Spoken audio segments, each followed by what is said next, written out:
भाग 3 गद्दार का भंडाफोड़ और तीसरे स्थान का रहस्य।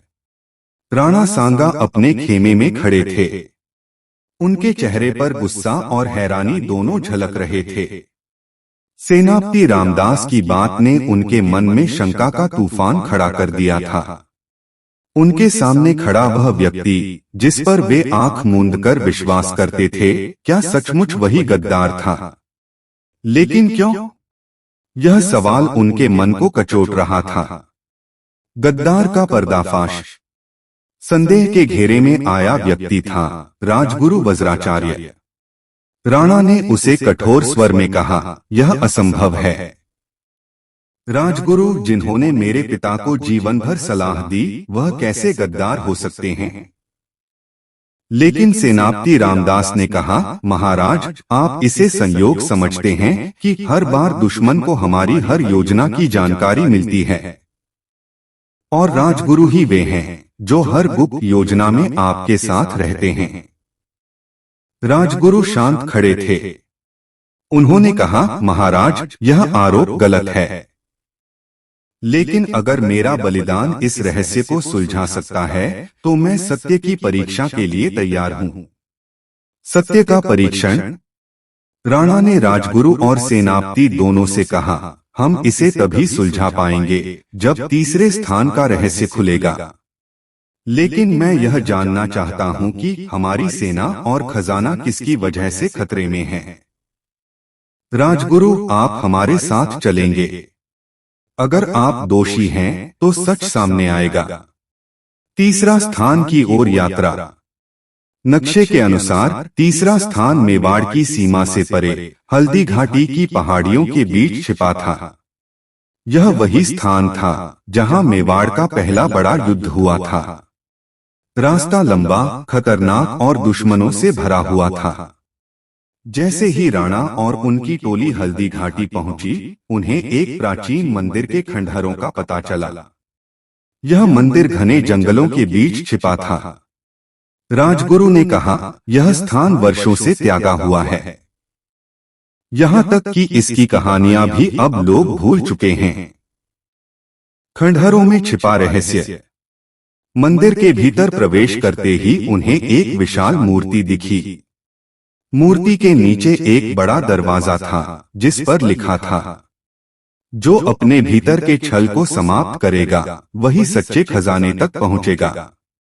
राजगुरु ने कहा, यह दरवाजा तभी खुलेगा जब हम में से कोई अपने सबसे गहरे रहस्यों को स्वीकार करेगा। अचानक हुआ हमला। जैसे ही वे दरवाजे के पास पहुंचे, जंगल में छिपे दुश्मनों ने उन पर हमला कर दिया। यह हमला सामान्य नहीं था। दुश्मनों की संख्या बहुत ज्यादा थी और वे पहले से तैयार थे। सेनापति रामदास और राणा सांगा ने अपनी सेना को संभाला, लेकिन दुश्मनों का एक ही मकसद था, राणा को खत्म करना। अचानक राजगुरु ने अपनी गदा उठाई और दुश्मनों पर हमला करना शुरू कर दिया। उनकी वीरता ने दुश्मनों को पीछे हटने पर मजबूर कर दिया। जब लड़ाई खत्म हुई तो राणा ने गहरी नजरों से राजगुरु को देखा और पूछा, तुम्हें यह सब पहले से कैसे पता था?